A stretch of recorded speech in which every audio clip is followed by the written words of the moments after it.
ચાલો ફ્રેન્ડ્સ, આજે આપણે દેશી કાઠિયાવાડી ઓથેન્ટિક વાનગી બનાવવાની છે. આજે આપણે બનાવશું પૂરણપોળી. તો પૂરણપોળી માટે આપણે સરસ તુવેર દાળ બાફી લીધી છે અને આપણી દાળ બફાઈને રેડી છે. અને હવે પૂરણપોળીનું પૂરણ બનાવવા માટે આપણે એક પેનની અંદર ઘી લઈ લીધું છે. બરાબર, તો હવે આપણે શરૂ કરશું. ઘી ગરમ થઈ ગયું છે અને એની અંદર આપણે આ બાફેલી આપણી દાળ નાખી દેવાની છે.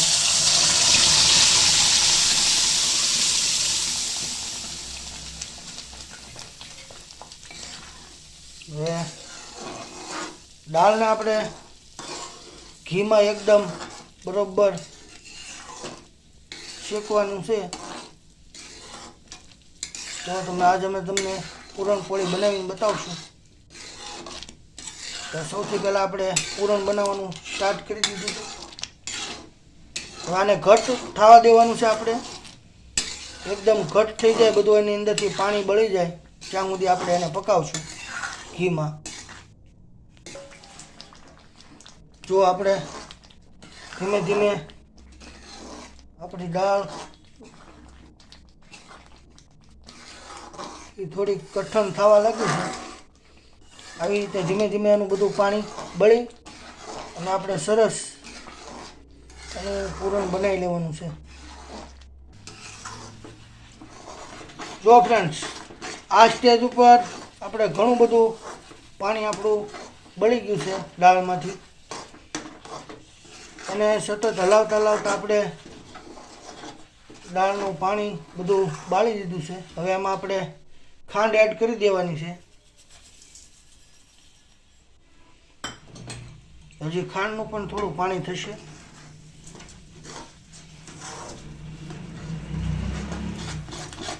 બરોબર, એને હલાવતા રહેવાનું છે, નીચે બેસવા દેવાનું નથી. જો તમે ખાંડ નાખીને એટલે તરત આપણા દાળનો કલર ચેન્જ થઈ ગયો છે એકદમ. હવે ફરી પાછું આપણે એને ખાંડનું પાણી બળી જાય એટલું આપણે પાછું ઘટ કરી લેવાનું છે. જો ફ્રેન્ડ્સ, આપણું ઘણું બધું પૂરણ કડક થઈ ગયું છે. હવે એની અંદર આપણે એલચી પાવડર નાખી દઈશું. ખાંડનું બધું પાણી બળી ગયું છે. જો સરસ આપણે એલચી પાવડર અંદર નાખી દીધો છે અને હવે એને મિક્સ કરી લઈશું. આપણે અંદર પૂરણને જ્યારે પરોઠાની અંદર કે રોટલીની અંદર આપણે જ્યારે પૂરશું ને ત્યારે ફાટી ન જાય એ માટે બરોબર આને આપણે કડક થવા દેવાનું છે.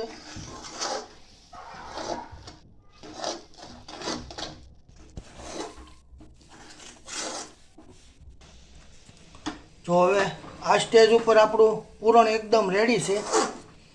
હવે આપણે એને એક બીજા વાસણમાં કાઢી લઈશું અને ઠંડુ થવા દઈશું. હજી આ ઠંડુ થશે ને એટલે હજી આનાથી વધારે થોડું કડક થશે.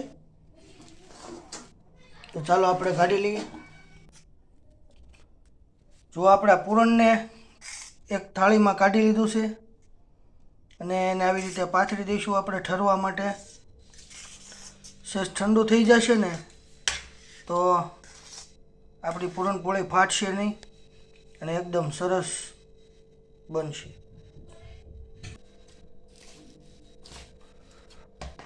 ચાલો, આપણે પૂરણપોળી માટે લોટ બંધાઈ ગયો છે.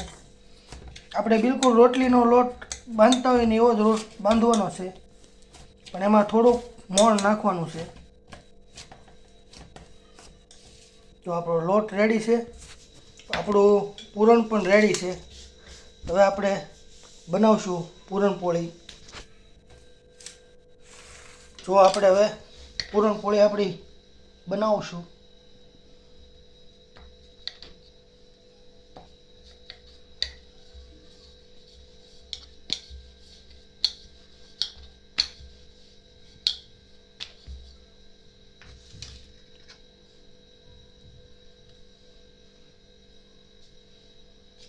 તો ભાઈ પૂરણ હરખું નાખજો.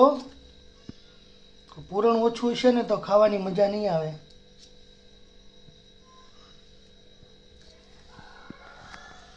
જો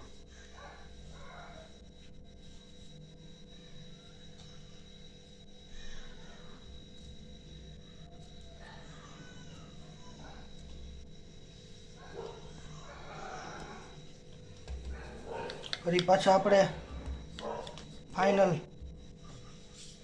પૂરણપોળીને વળી લેવાની છે.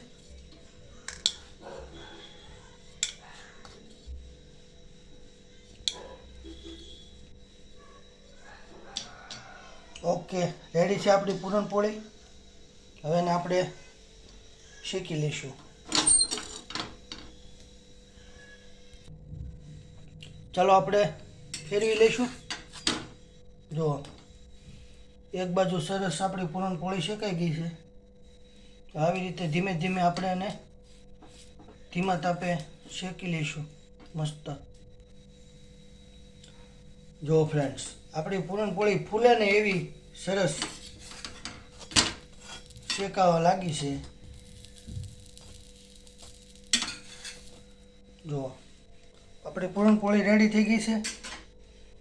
હવે એને મસ્ત મજાનું ભરપૂર ઘી લગાડવાનું છે, ચોખ્ખું.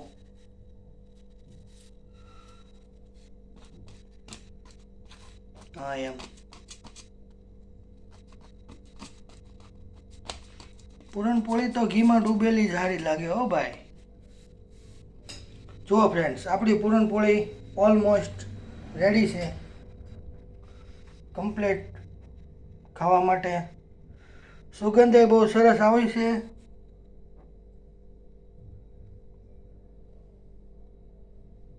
તો આવીને આવી અવનવી વાનગી જોવા માટે અમારી ચેનલને લાઈક, ફોલો અને સબસ્ક્રાઈબ કરો.